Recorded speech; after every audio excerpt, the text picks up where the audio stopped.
Hello viewers, இன்றைக்கி நம்ம சேனலில் நாட்டுக்கோழி குழம்பு எப்படி மணக்க சுவையாக வைக்கிறதுன்னு பார்ப்போம்.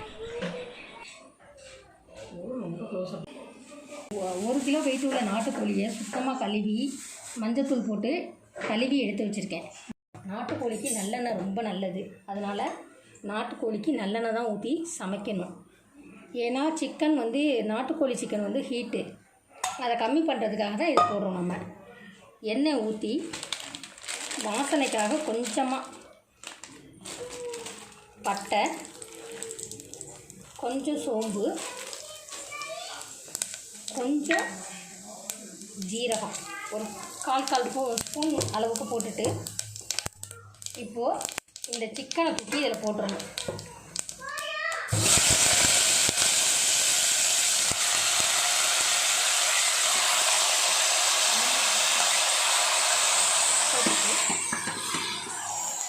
இப்போ இது கூட நான் அரை துண்டு இஞ்சி சேர்க்க போகிறேன். இதில் ஏற்கனவே மஞ்சத்தூளும் உப்பும் ஆட் பண்ணியிருக்கேன். ஏன்னா கறியில் மஞ்சள் உப்பு லேசாக காரம் சேர்கிறதுக்காக வேணால் கொஞ்சம் மிளகாத்தூள் போட்டுக்கலாம். 1/4 ஸ்பூன் தான் போடுறேன் பாருங்கள், ரொம்ப போடக்கூடாது. சும்மா 1/4 ஸ்பூன் லேசாக தூவி விட்டு இந்த அளவுக்கு நசுக்கிக்கிட்டால் போதும். இதோட போட்டுட்டு நல்லா கிண்டி விட்டுருணும்.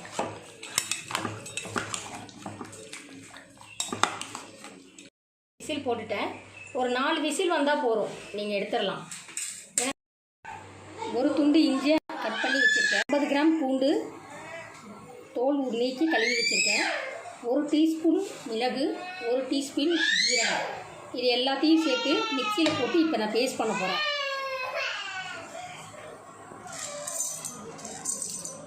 சின்ன வெங்காயத்தை தோல் நீக்கிட்டு சுத்தமாக கழுவி எடுத்துக்கிட்டு சாப்பரில் போட்டு நான் லேசாக பேஸ்ட் பண்ண போகிறேன்.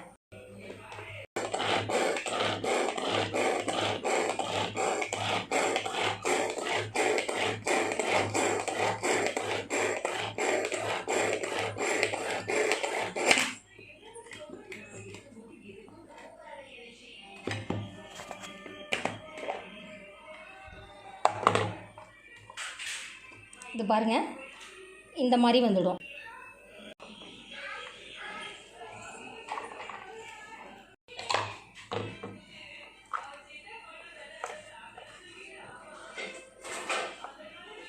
செஞ்சு எடுத்து வச்சுக்கணும்.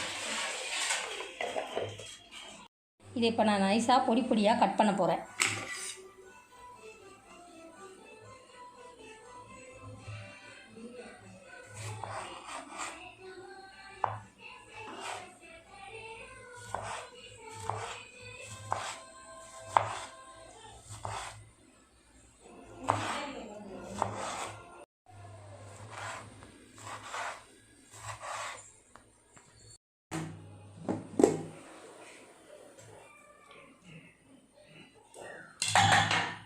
இதை பாருங்கள், கறி இப்போ நல்லா வெந்திருக்கு.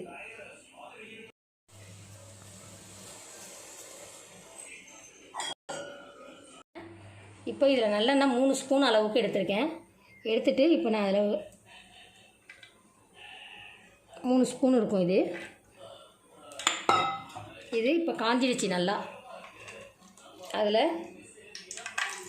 3 ஏலக்காய், ஒரு பட்டையை நல்லா உடச்சி வச்சுருக்கேன், கொஞ்சம் சோம்பு, கொஞ்சம்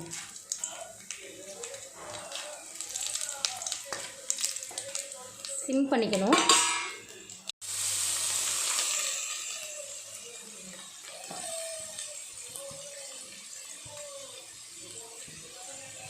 வர வரைக்கும் வெங்காயத்தை நல்லா வதக்கிடணும். பாருங்கள், வெங்காயம் நல்லா வதங்கி இந்த மாதிரி பொன்னிறமாக வந்துடுச்சு. எண்ணெயெல்லாம் பாருங்கள் விட்டுருக்கு பாருங்கள், நல்லா பொன்னிறமாக வந்திருக்கு. இப்போது நம்ம அடுப்பை சிம் பண்ணி வச்சுக்கிட்டு நம்ம ஏற்கனவே பேஸ்ட் பண்ணி வச்சுருந்த இஞ்சி பூண்டு விழுதை எடுத்து இதில் போட்டுக்கணும்.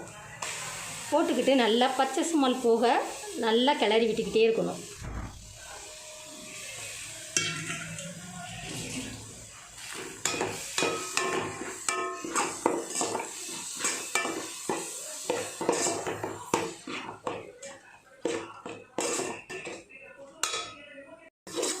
இந்த அளவுக்கு வரும். இப்படி இருக்கணும் மசாலா. வதங்கிடுச்சு. வதங்கி எண்ணெயில் பாருங்கள், தெரியுது பாருங்கள், எண்ணெயெல்லாம் தெரியுது பாருங்கள். நான் கம்மியாக தான் எண்ணெய் ஆயில் யூஸ் பண்ணுவேன், அதனால் கம்மியாக தான் பண்ணியிருக்கேன். தக்காளியையும் ஆட் பண்ண போகிறேன் இதோட. ஏற்கனவே நான் அளவு சொல்லிட்டேன். கட் பண்ணி வச்சுருக்கிறத நல்லா போட்டு கிளறுறேன்.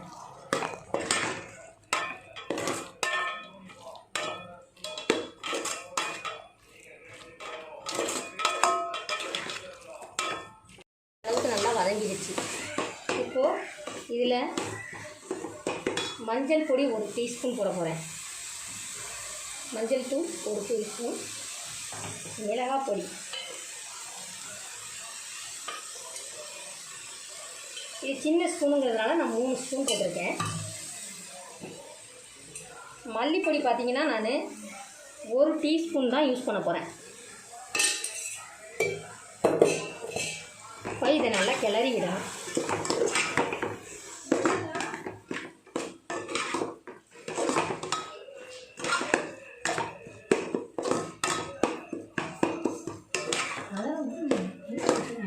இதோட வேக ஆட் பண்ண போகிறேன்.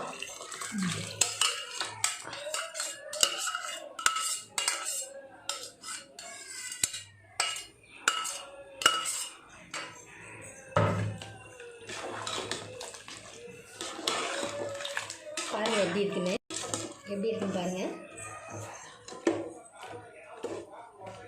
போட்டதுக்கப்புறம் இப்போ நான் தண்ணியும் ஆட் பண்ணியிருக்கேன் இதோட.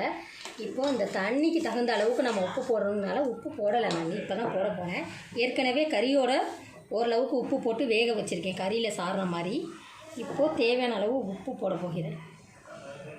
இந்த அளவுக்கு நான் போட்டுக்கிறேன். இந்த குழம்புக்கு தேவையான அளவு இந்த அளவு போட்டுக்கிறேன்.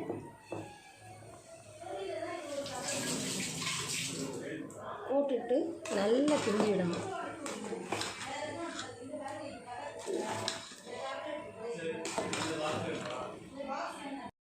நல்லா கொதி வந்துடுச்சு. நம்ம இறக்குற பக்குவத்துக்கு வந்துட்டோம். இதில் புதினா, மல்லி, கொத்தமல்லி எதுவுமே நீங்கள் ஆட் பண்ண வேண்டாம். அப்போ தான் அந்த டேஸ்ட் அப்படியே நமக்கு கிடைக்கும். அதனால் நான் ப்ளைனாக அப்படியே விட்டுட்டேன். நான் ரெடி ஆகிடுச்சு நம்ம நாட்டுக்கோழி. இப்போ நான் இதை பரிமாற போகிறேன்.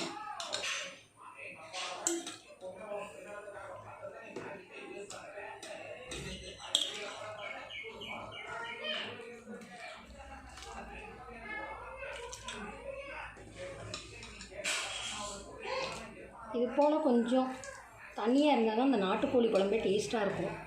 அதனால் நான் இப்படி பண்ணியிருக்கேன்.